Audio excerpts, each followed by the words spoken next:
মুজিবুর রহমানের নেতৃত্বে আমাদের জামাত নেতৃবৃন্দ আমরা সভাস্থলে উপস্থিত হয়েছি।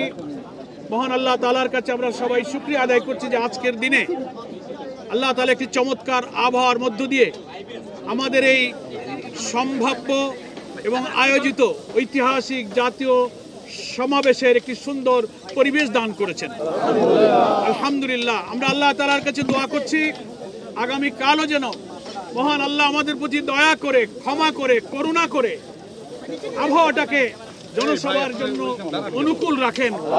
আমিন। প্রিয় দেশবাসী, সাংবাদিক বন্ধুগণ, আপনারা জানেন বেশ কিছুদিন পূর্ব থেকে এই জাতীয় মহাসমাবেশের প্রস্তুতি আমাদের চলছে। বিশাল রাজধানীর এই ময়দানে আমাদের সেই সমাবেশ ইনশাআল্লাহ অনুষ্ঠিত হবে। ইনশাআল্লাহ আষাঢ় শ্রাবণ, বাংলাদেশে বর্ষাকাল, এখন শ্রাবণের শুরু হয়েছে। গত সপ্তাহের মাঝখানে কিছুদিন মাঝে মাঝে বৃষ্টি হয়েছে, আবার মাঝে মাঝে একটু আবহাওয়া ভালো গিয়েছে। বৃষ্টির কারণে মাঝে মাঝে আমাদের প্রস্তুতি কাজের কিছুটা বিঘ্ন হয়েছে, কিছুটা থেমেছে, আবার আমরা কাজ করেছি। তো আমরা প্রস্তুতির জন্য যতটা সম্ভব মানবীয় সামর্থ্যের পুরাটা কাজে লাগিয়ে আমাদের এই মঞ্চ, এই মাঠ এবং মাঠের চারিদিকে গোটা রাজধানী এবং দেশের জন্য একটা সুন্দর পরিবেশ তৈরি করার প্রয়োজনীয় পদক্ষেপ আলহামদুলিল্লাহ আমরা গ্রহণ করেছি।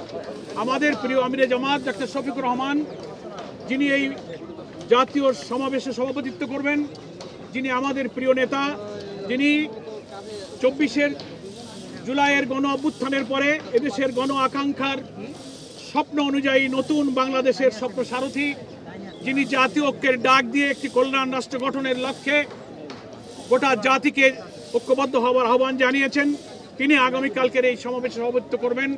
তিনি আপনাদের সকলকে সালাম জানিয়েছেন। দেশবাসীর কাছে তিনি দোয়া চেয়েছেন যে আমাদের দীর্ঘদিনের সাধনা অনুযায়ী মানুষের এই আকাঙ্ক্ষার মহা সমাবেশ, জাতীয় সমাবেশ যেন সুষ্ঠু সুন্দরভাবে সাফল্যমণ্ডিত হয়। আমরা ইতিমধ্যে খবর পেয়েছি রাজধানী ঢাকা, তার পার্শ্ববর্তী জেলাসমূহ, এমনকি সারা বাংলাদেশের বিভিন্ন জেলা, শহর, নগর, বন্দর, গ্রাম থেকে উৎসাহী জনতা, লক্ষ লক্ষ মানুষ এখন রাজধানীর দিকে ছুটে আসছে। চলো চলো ঢাকা চলো, এই সুর তুলে লক্ষ মানুষ ইনশাআল্লাহ আগামীকাল সকাল 10টার মধ্যেই রাজধানীর বিভিন্ন প্রবেশ পথ দিয়ে প্রবেশ করবে ইনশাআল্লাহ। আমাদের মঞ্চের নির্মাণের কাজ ইনশাআল্লাহ সন্ধ্যা নাগাদ আশা করি আমাদের মোটামুটি সম্পন্ন হবে। এখনো সময় আমাদের আছে। মাঝখানে কিছু বৃষ্টির কারণে আমাদের কিছুটা বিঘ্নিত হয়েছে। এই মাঠের মাঝে মাঝে পানি জমা ছিল, বৃষ্টির কারণে গর্ত ছিল। আমরা প্রচুর পরিমাণে বালি ভরাট করে মাঠকে সমতল করার চেষ্টা করছি। আমাদের আমন্ত্রিত অতিথিদের জন্য মঞ্চের পেছনে গ্রিন রুমের ব্যবস্থা রাখা হয়েছে। গোটা মাঠে আমরা বসবার জন্য ত্রিপল দিয়ে সমতলভাবে বিছিয়ে দেব। আমাদের স্টেজে প্রায় 300-র মতো চেয়ার থাকবে। আমাদের জাতীয় নেতৃবৃন্দ, শহীদ পরিবারের সদস্যবৃন্দ, আমাদের কেন্দ্রীয় কর্মপরিষদ, নির্বাহী পরিষদের সম্মানিত সদস্যদের জন্য মঞ্চে আসন থাকবে এবং সেই আসনগুলো সুনির্দিষ্ট থাকবে ইনশাআল্লাহ। মঞ্চের সামনে ডান দিকে একদিকে 300 আর একদিকে 300, 600 অতিরিক্ত চেয়ার থাকবে, যেখানে আরও আমন্ত্রিত অতিথি, জুলাই যোদ্ধা যারা আহত এবং কিছু শহীদ পরিবার, সাংবাদিক বন্ধুগণ, আমন্ত্রিত অতিথি এবং আমাদের সম্মানিত জেলা আমির বৃন্দ সেখানে ইনশাআল্লাহ আসন গ্রহণ করবেন। পর্যাপ্ত টয়লেট ব্যবস্থা যতটা সম্ভব এখানে হাইজিনিক উপায়ে, কিছু ভিআইপি মেহমানদের জন্য, সাধারণের জন্য পৃথক পৃথক জায়গায় আমরা টয়লেটের ব্যবস্থা করছি। পানি সরবরাহ, ওয়াসার পানি আমরা নিজস্ব ট্যাপ দিয়ে অজু এবং অন্যান্য ব্যবহারের পানির ব্যবস্থা ইনশাআল্লাহ আমরা রাখবো। এবং খাবার পানির জন্য আশা করছি যারা উপস্থিত হবেন প্রত্যেকেই ব্যক্তিগতভাবে তারা মিনারেল ওয়াটারের বোতল হয়তো সাথে রাখবেন। তারপর এক্সট্রা আমরা ইনশাআল্লাহ 50-60 হাজার মিনারেল ওয়াটারের বোতল আমাদের বিভিন্ন মেডিকেল বুথ থাকছে, 15টি মেডিকেল বুথ থাকছে এবং আমাদের পানি স্যানিটেশন আলাদা বিভাগ আছে, তাদের দায়িত্বে এই পানির বোতলগুলো খুব জরুরি হলে সেটাও সংরক্ষিত থাকবে ইনশাআল্লাহ।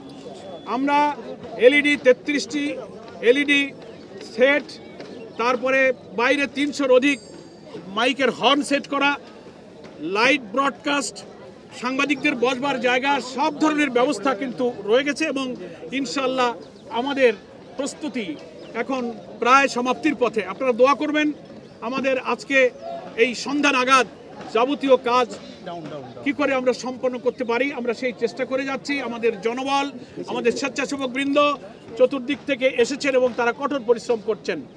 6000-এর মতো প্রায় স্বেচ্ছাসেবক আমাদের 8টি বিভাগে তারা দায়িত্ব পালন করবেন এবং কালকে সমাবেশ স্থলের শান্তি শৃঙ্খলা নিরাপত্তা এবং আগত অতিথিদের সেবা প্রদানের জন্য তারা সে দায়িত্বে নিয়োজিত থাকবেন। এই বিভাগের প্রধান আমাদের ডক্টর মোবারক হোসাইন, আমাদের নির্বাহী পরিষদের সদস্য, মেডিকেল বিভাগের দায়িত্ব ডক্টর ফখরুদ্দিন মানিক এখানে উপস্থিত আছে, আমাদের পানি স্যানিটেশনে আরাফাত ভাই আছেন, আমাদের অনেক নেতৃবৃন্দ আছেন, সবাইকে আমি বলছি না। মঞ্চ এবং মাঠ হল ব্যবস্থাপনার জন্য ডক্টর শফিকুল ইসলাম মাসুদের দায়িত্ব আছে। আমাদের আরও অনেক মহানগরী কেন্দ্র নেতৃবৃন্দের বিভিন্নভাবে প্রত্যেকটি বিভাগ আমাদের তত্ত্বাবধানের দায়িত্ব আছে। প্রচার, মিডিয়া, আইটি ইত্যাদির ব্যাপারে আমাদের প্রচার বিভাগের প্রধান সহকারী সেক্রেটারি জেনারেল এহসানুল মাহবুব জুবায়ের দায়িত্ব পালন করবেন। আইন শৃঙ্খলা রক্ষায় আমরা সরকারের স্বরাষ্ট্র উপদেষ্টা, ডিএমপি পুলিশ কমিশনার, অন্যান্য এজেন্সির সাথে কথা বলেছি। ওনারা চেষ্টা করছেন, ওনারা আশ্বস্ত করেছেন সাধ্য অনুযায়ী প্রশাসনিক সহযোগিতা তারা দেবেন। আমরা ট্রাফিক ব্যবস্থাপনার জন্য পুলিশের ট্রাফিক বিভাগের সাথে আমাদের নেতৃবৃন্দ দফায় দফায় বসেছেন। আমাদের বাইরে থেকে আগত বাসগুলো তাদের ড্রপিং স্পট করা হয়েছে, কোথায় কোথায় বাসগুলো থাকবে সুনির্দিষ্ট জায়গা, সেখানেও আমাদের স্বেচ্ছাসেবক থাকবে।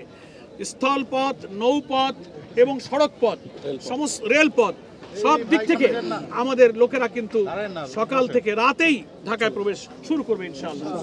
তো আমি আপনাদের সকলের কাছে, ঢাকাবাসীর কাছে, বিশেষ করে রাজধানীবাসীর কাছে আমাদের যে 7 দফা এবং আরও দফা জনগণের বাড়ছে, এই সমাবেশ যত এগিয়ে আসছে গণ দাবি তত বৃদ্ধি পাচ্ছে। সবই জাতীয় নেতৃবৃন্দ আগামীকাল এই সমাবেশ থেকে ইনশাআল্লাহ উচ্চকিত করবেন। আমরা রাজধানীবাসীর কাছেই সহযোগিতা চাই, দেশবাসীর কাছে দোয়া চাই। আপনারা মহান আল্লাহর কাছে হৃদয়ের সমস্ত আকুতি দিয়ে আপনারা একটু আল্লাহর কাছে দোয়া করবেন, আল্লাহ তাআলা যেন আমাদের এই দোয়া কবুল করেন। যদি আল্লাহ তাআলা আমাদেরকে কোনো পরীক্ষা করেন, আল্লাহর কাছে আমরা সেই সাহায্যই চাই। আল্লাহ যেন সেই পরীক্ষার মধ্যে আল্লাহ তাআলা সবরের সাথে এই সমাবেশ সফল করার মতো ইস্তেকামত আমাদেরকে দান করেন। আমরা রাজধানীবাসীর কাছে গতকালকের সংবাদ সম্মেলনে ক্ষমা চেয়ে নিয়েছি আগাম, যে এই লক্ষ লক্ষ মানুষ প্রবেশ করার কারণে আমাদের রাজধানীতে যে লক্ষ লক্ষ লোক প্রবেশ করবে তাতে কিছু যানজট হবে, সাময়িক কিছু জনদুর্ভোগ হতে পারে। এজন্য আমরা রাজধানী ঢাকাবাসীর কাছে এবং দেশবাসীর বিভিন্ন সড়কে, রেলপথে যেসব যানজট এবং কিছুটা কষ্ট হবে, আমাদের সম্মানিত আমিরে জামাতের পক্ষ থেকে আমি রাজধানীবাসী এবং দেশবাসীর কাছে অগ্রিম ক্ষমা প্রার্থনা করছি। এই কষ্ট দেশের স্বার্থে, জনগণের স্বার্থে আমরা যেমন অতীতে অনেক কষ্ট করেছি, আশা করি আল্লাহর ওয়াস্তে আপনারা এই কষ্টটা মেনে নেবেন, আমাদের এই অনিচ্ছাকৃত ভুল ত্রুটি এবং অবস্থাটাকে ক্ষমা সুন্দর দৃষ্টিতে দেখবেন। আমি এখন আমাদের সম্মানিত নায়েবে আমির দোয়ার জন্য অধ্যাপক মুজিবুর রহমানকে জাতির উদ্দেশ্যে দুটো কথা বলার জন্য অনুরোধ করছি।